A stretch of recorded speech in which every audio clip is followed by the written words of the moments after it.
their first judgment is always on how they look from outside. My question is, why is external beauty not counted in the definition of ideal beauty? Is it not accounted for? Ask the boys. If your tattoo is already saying what you are, your philosophy and everything is written, somebody has got Om here, somebody has got Jesus here, somebody has got Shiva here, so we know who you are the moment you enter. If you're wanting to live a very simplistic life, it's okay. If you're looking for a more complex involvement in life, it's better people are not able to mark you in any particular way. So Sadhguru, I love tattoos. I have a lot of tattoos. and I'm sure a lot of people in this room do. So when I got my first tattoo, there was a lot of clash of opinion between me and my parents. We fought a lot. He's like, why did you get this? So my question to you is getting a tattoo something which looks unprofessional? Or is it something which lacks gravitas? Or why? Why is this clash of opinion? Well, the question is, at different times in your life, different things may mean a lot to you. At that moment, if you have yourself marked permanently, and today in United States, tattoo removal is a huge business, it's bigger business than tattoo. All right? Because, when they were in college, they fell in love, they wrote your name all over the arm, and then it's over, then rubbing it off, you have to peel your skin. So, maybe it's better you wait before you tattoo yourself all over the place to something that matters to you. If you want to write it on your forehead, it better be something that matters to you for the rest of your life. Because after 1 or 2 years, if it falls off, then you'll have to peel your skin. Plus, also, see, everything that you are need not be written on your face. When you want to do work in the world, when you want to do things in the world, it's not necessary everything that you are is all up front. You must have what to expose to whom, isn't it? So if your tattoo is already saying what you are, your philosophy and everything is written, somebody has got Om here, somebody has got Jesus here, somebody has got Shiva here, so we know who you are the moment you enter. If you're wanting to live a very simplistic life, it's okay. If you're looking for a more complex involvement in life, it's better people are not able to mark you in any particular way.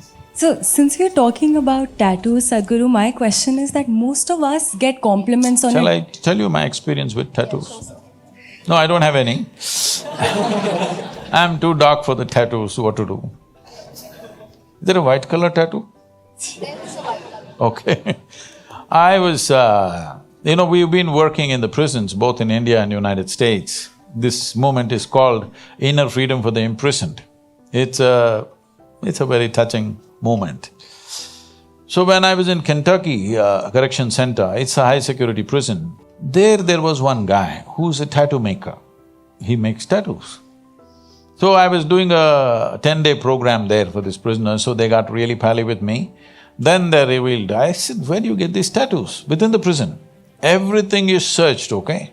Even from your body orifices, everything is searched so that nothing goes in. But somehow this guy tattoos everybody at a tremendous price, okay? And he showed me all his tricks, how he tattoos. He breaks off one little thing off the fork and sharpens it and makes it into a needle.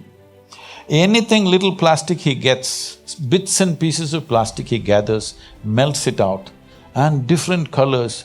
You should see the prisoners, they're tattooed from head to toe. This decides which gang they belong to. It's like a particular type of tattoo means you belong to this group. Wherever they go in there, they have a lingo that this is where you belong. And it also tells them what grade of criminal are you.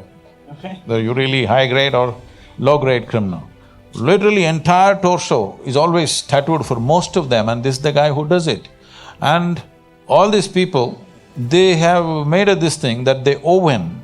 When they leave the prison, if they ever go back, they owe him how much it is, thousands of dollars they owe this guy. He's keeping accounts of all that, writing it on his arm. Accounts. So, it was an incredible thing to see. I told him, you show it how you do. Well, the guards were there, he said, I cannot show it, but he explained to me how he does it. It's just ingenious. Within the prison, what he is doing with these tattoos. If you really want to get a good tattoo, Kentucky.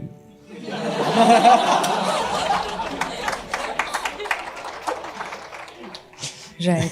So, sir, since we're talking about tattoos, my question is that most of us get compliments on our outer, how we show ourselves to the people. We get them on a daily basis, especially since we're now living in an age where Instagram and Tinder force us to spend some really quality time and money on ourselves from the outside. But when you ask somebody what is beauty, their answer is always, it comes from within. It is what you are internally. But why? Then their first judgment is always on how they look from outside. My question is, why is external beauty not counted in the definition of ideal beauty?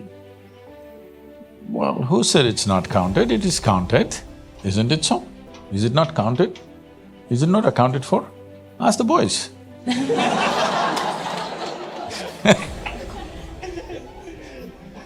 They're keeping count of it, don't worry. But each individual may have their own idea of what is beauty. Different communities have their own idea of what is beauty. Different races on the planet have their own idea of beauty. Different cultures have their own idea of beauty. But a joyful face is always a beautiful face, isn't it?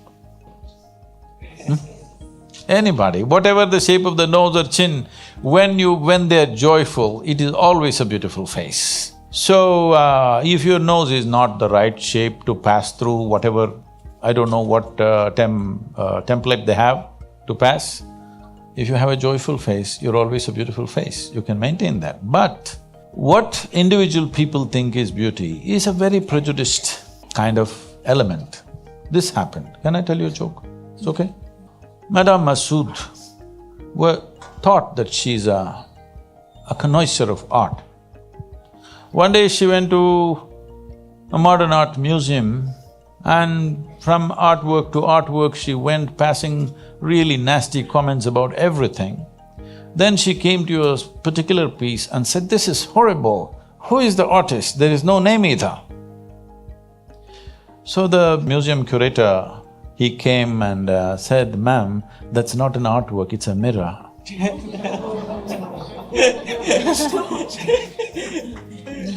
So, I'm sure she was appreciating herself when she was conscious, it's her. But when you don't know it's you, suddenly it's ugly. So, what is beautiful, what is ugly, is just the way we look at it. At the same time, there is a geometry to everything. What is geometrically congruent always looks more pleasing to us.